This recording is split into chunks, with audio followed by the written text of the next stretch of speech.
দীপক এক ঝটকায় ফাঁদটা জল থেকে ওপরে তুলল বা পরে। এটা বেশ ভারী মনে হচ্ছে। নির্ঘাত বড় কোনো মাছ ঢুকেছে। বাকিরা উত্তেজনায় দীপকের চারপাশে ভিড় করে দাঁড়াল। বব পাড়ে বসেছিল, সেও কৌতূহলী হয়ে একটু এগিয়ে এল। কিন্তু যেই দীপক ফাঁদটা ডানায় এনে রাখল, সবার মুখ হাঁ হয়ে গেল। বব, ওরে ভাই, এটা কি? এটা তো মাছ না, এটা একটা পুরনো প্লাস্টিকের ব্যাগ, আর তার ভেতরে আটকে থাকা একটা আস্ত ভাঙা ছাতা। জোসেফ, ইস! দীপক, তুই তো জঞ্জাল তোলার এক্সপার্ট হয়ে গেছিস দেখছি। ভিকি হেসে কুটিপাটি, ভেবেছিলাম আজ বড় মাছের ফ্রাই খাব, শেষে কি না ছাতা চিবোতে হবে। দীপক মুখটা কালো করে ছাতাটা দূরে সরিয়ে দিল। কিন্তু তার নজর গেল ব্যাগের ভেতর থেকে উঁকি দেওয়া অন্য একটা জিনিসের দিকে। একটা মরচে ধরা ছোট টিনের বাক্স। দীপক, দাঁড়া, সবাই হাসিস না। এই দেখ, ব্যাগের ভেতর এই বাক্সটা ছিল। অ্যালেক্স এগিয়ে এসে বাক্সটা হাতে নিল। সেটার গায়ে কাদা মাখামাখি, কিন্তু তালাটা ভাঙা।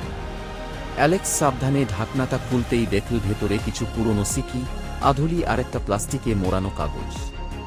অ্যালেক্স, বন্ধুরা, এটা তো কোনো সাধারণ বাক্স নয়। মনে হচ্ছে কেউ অনেক আগে এটা এখানে লুকিয়ে রেখেছিল বা হারিয়ে ফেলেছিল।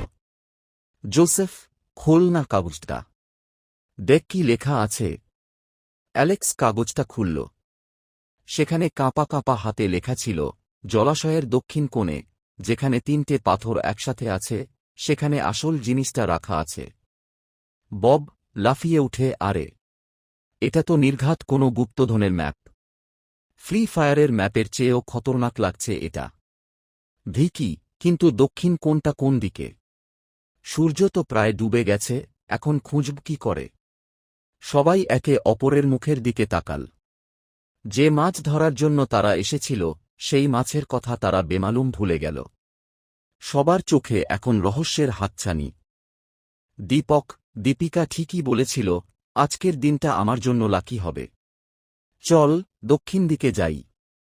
জোসেফ, দাঁড়া, আগে ববকে জুতো পরতে দে, নয়তো ও আবার কাদার অজুহাতে আমাদের অ্যাডভেঞ্চার মাটি করবে। পরবর্তী ধাপ। আপনি কি চান তারা দক্ষিণ কোণে গিয়ে সেই রহস্যময় পাথরগুলো খুঁজে পাক, নাকি পথে কোনো নতুন বাধার সম্মুখীন হোক? Follow and stay tuned.